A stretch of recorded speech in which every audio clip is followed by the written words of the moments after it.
After months of sitting around gaming, Jeffrey's finally mustered up enough motivation to hit the gym. He's in the squat rack doing curls, and he keeps complaining. Oh, this is so hard, man, my arm hurts. I hate doing curls. He gets 6 reps in and just drops the weight, and then he just goes on his phone. I don't even need the gym, I'll just go on a diet instead. I'm gonna go home now. Adonis has tricked his brain into loving hard work. He's in the gym doing a killer leg day, squatting 500 kilograms for reps. This is so painful. That's good. I can only get stronger from the pain. He finishes his set and slams the weight back onto the rack. For most people, this would be too much, but Adonis relishes in it. You wanna know a secret about me? I was a pussy for about 23 years of my life. A grade A.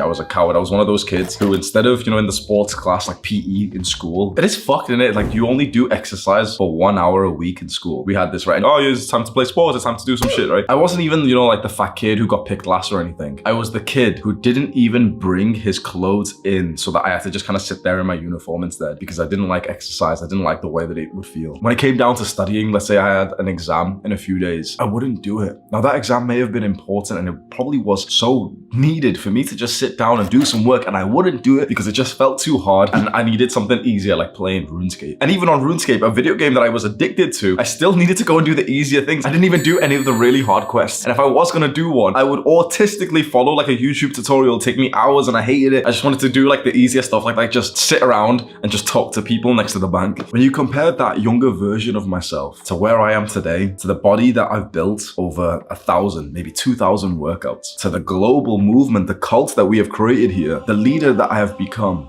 it's like two different people. Oh yeah, it's boasting and stuff, but I've become very successful. And there's a formula that you can follow that took me from the pussy who didn't want to do anything hard or difficult to the guy who just like, this is all I do now. And it doesn't even feel hard anymore. It feels like just fun to do. There's 2 ways to trick your brain into loving hard work. But first, we'll begin with some words from Adonis. You may only discover the purpose in hard work if you are working hard. The first strategy that you can use to transform your life forever and actually get into doing these hard things like studying, working on a business, and actually making some money so you can provide for your family, getting into the gym and building a good body. The first thing is to improve your mental health. What we see around the world today is this global problem of young men's mental health being absolutely trash. There is a guy that you know who will kill himself within a couple of months. You probably know who it is. Now, that's obviously the extreme side of this, but even the average guy has such poor mental health these days that even things that shouldn't feel hard actually do. Because when we really break this down, how would we even think something is hard? I know this is a silly question. How do we know something is hard? Well, it's our mental perception of it. It's our brain, it's our mind telling us that that thing is hard. So if we improve our mental health and we improve our mind, surely what our mind would think is hard would start to increase. We would have higher standards for what is difficult. And this is definitely true because you've seen this. If you've had this period of depression, like a lot of guys have had, or if you've seen this in some friends, some people, when they're depressed, they think that brushing their teeth is hard. When you have shit mental health, brushing your teeth is hard. I'm sat with my best friend and he told me the story that for a long time, he barely was brushing his teeth, maybe once a week, whilst he was a video game addict. Yeah, there would be periods of time where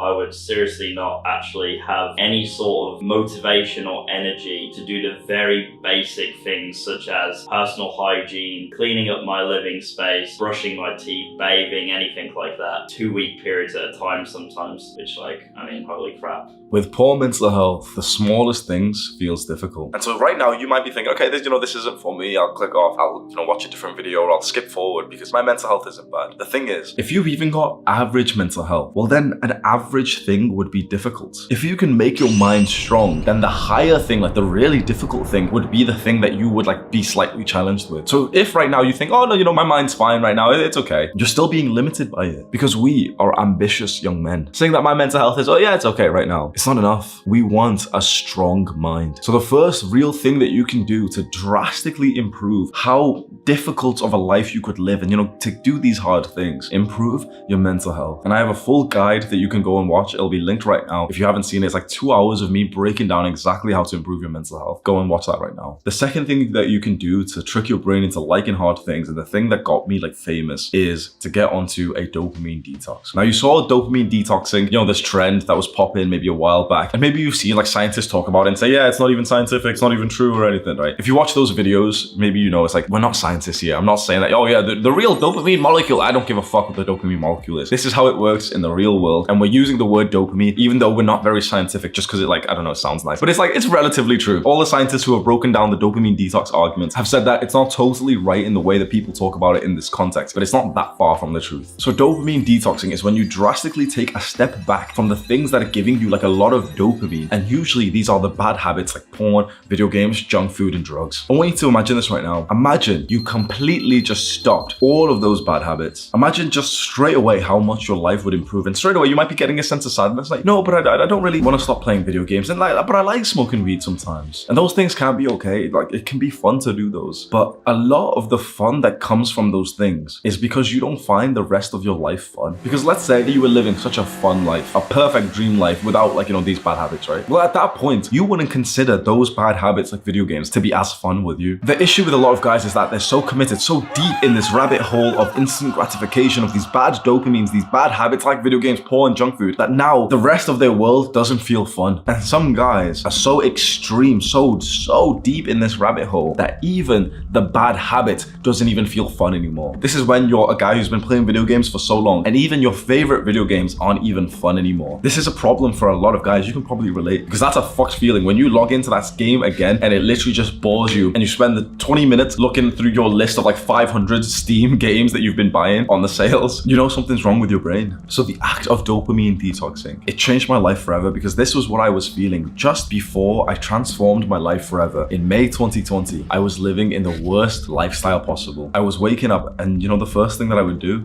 Fap. You know, the second thing I would do? Smoke weed. The third thing? Eat junk food. I would do these things at the start of the day, which meant that obviously the rest of the day I'm like so fatigued and, you know, like so dizzy, not dizzy, but like, you know what I mean, like faded, right? I wasn't doing anything productive. And when I lived like that for just not that long, couple of months, I hated my life. I discovered this concept of dopamine detoxing and realized that I needed to take drastic change. I moved out of the apartment that I was staying in. I broke up with my girlfriend. I moved back into my parents' home and went full extreme on dopamine detoxing. And you know what I did? You know what you can copy? What I did was I created a timetable, just like the one you see on the screen. And you don't need to copy it exactly. You know, our times can differ and the things you do differ, but I created more like my perfect day. And I just started trying to copy that every single day. This timetable perfectly encapsulated the dopamine detox that I wanted to do, because I took out the bad habits and I just left in the good ones. You want to know how this will help you with the hard things? Well, once there's no easy things for you to do, very easy, stimulating, pleasurable things, those hard things feel less hard, because leveling up your strength skill on RuneScape is infinitely easier than going to the gym. Your brain and especially your body find it easy to be on a video game and just play, but to go and do those things in the real world is very hard. And so when you have this like comparison, those real world things feel so difficult, you need to take a step back from those bad habits. And then it's time to challenge yourself and drastically increase the hard things. This is something that not a lot of guys do. But let's say there's something difficult for you right now, which is to go for a run. You can run maybe about 3 kilometers and it's like, that's enough. You're not going to run anymore for the week or something, right? Set yourself the goal to do something very hard. Run a 10K within 2 months from now. You've set this hard goal. Now suddenly it's time to step up to the challenge. And when you hit that 10K and you've been running for almost an hour straight for the 10K, well, that 3K run is going to seem quite easy now, isn't it? But that was just hard for you previously. You need to do something even harder so that the current hard thing doesn't feel hard anymore. You know, the first time that I went camping as an adult, I particularly chose a night where there was going to be a thunderstorm, and I fucking hate the cold and the rain. The first time I went camping, there was a storm, lightning, everything. I was soaked. I literally slept like freezing cold, wet.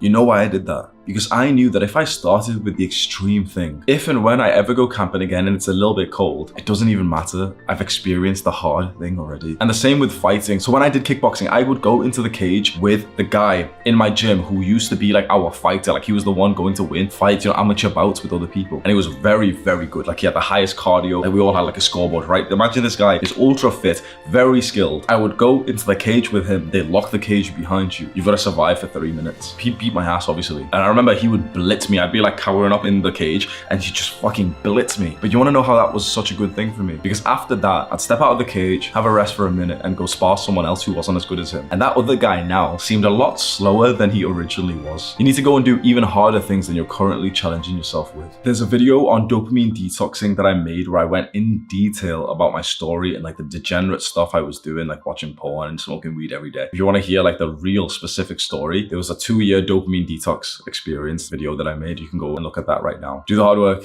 especially when you don't feel like it. Mwah.